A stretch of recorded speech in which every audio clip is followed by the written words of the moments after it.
Now, this isn't going to be an overnight process. This isn't something that's going to happen like right away.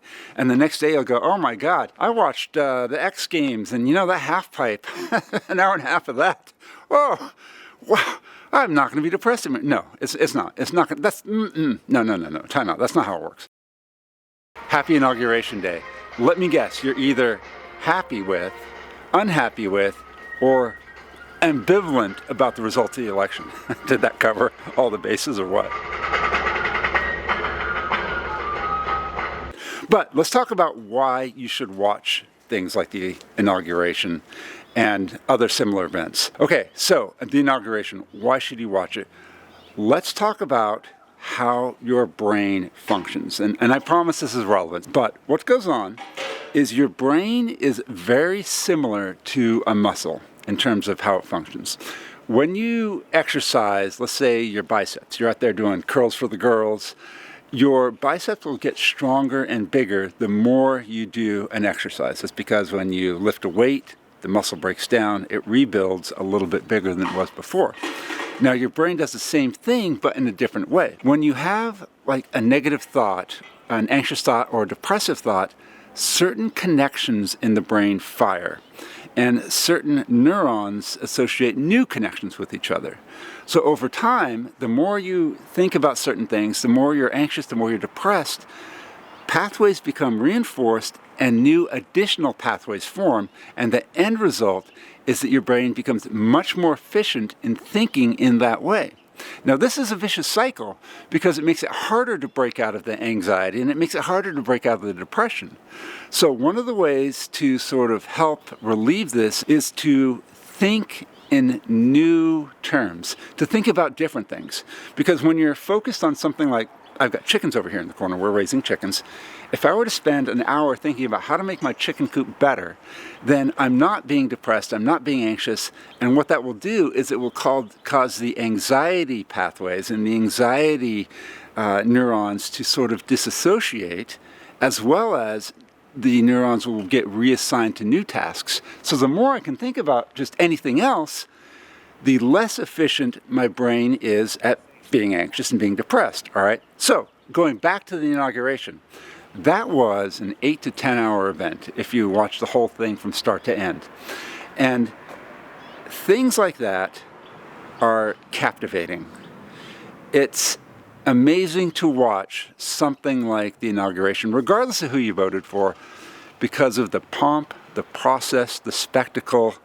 I mean, you will never see anything else like that outside of Washington once every 4 years. So if you're able to put aside your personal feelings about how it turned out, and you're able to just appreciate it for what it was, that was essentially like an entire day distraction, okay? But let's say politics aren't your thing. That's all right.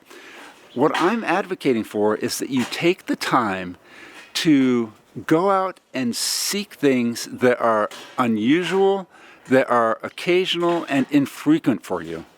Do stuff like watch the Super Bowl, watch the playoffs if you love football leading up to it, watch the Winter or Summer Olympics, watch FIFA, the World Cup, take a look at just anything that's infrequent enough to be new and novel and capture your attention.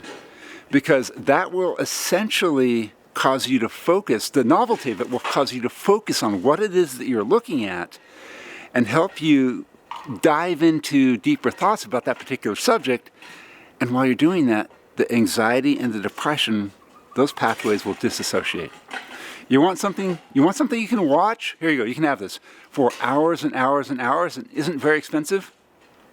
Find a cricket channel or take a look at a rugby channel. I mean, foreign sports sometimes are the best. In fact, sports in general are a great thing to watch because there's no or little negative emotional stress associated with them. It's not like watching a soap opera.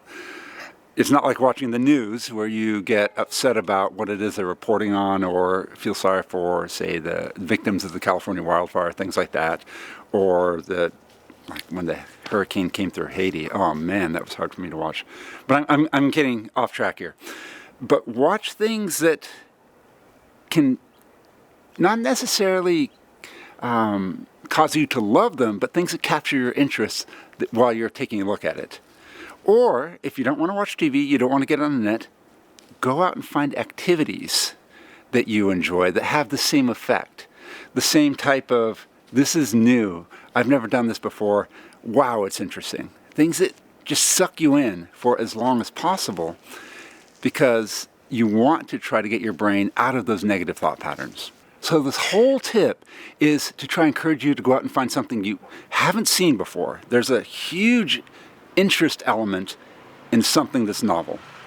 And that's the most difficult thing to find, is things that are interesting these days. I mean, we see so much on TV, so much on the net, that what really is interesting, right? That's the hard part. Well, new and novel stuff is. And those are the things, new and novel things, are the things that occur once in a while. So start there. Start with like the World Surfing Championships, something like that. Just anything that you don't see a lot of that will make you want to watch it, so you can stop thinking in negative circles long enough to give your brain a chance to detach those neurons and reassign them to something else. Now, this isn't going to be an overnight process. This isn't something that's going to happen like right away. And the next day you'll go, oh my God, I watched the X Games, and you know, that half pipe, an hour and a half of that. Oh, wow, I'm not going to be depressed. No, it's not. It's not going to, that's, no, time out. That's not how it works.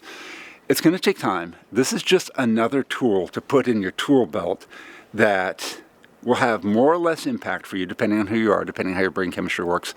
But with the addition of other tools that we'll talk about on this channel, will help you break the chain of thinking that's causing the anxiety, causing you the depression, get you out of those loops. All right, I think okay, so here's, on a completely different note, when you're a parent and your toddler's been quiet now for over 5 minutes, you got to go check it out. All right, I'll see you guys later. Take care.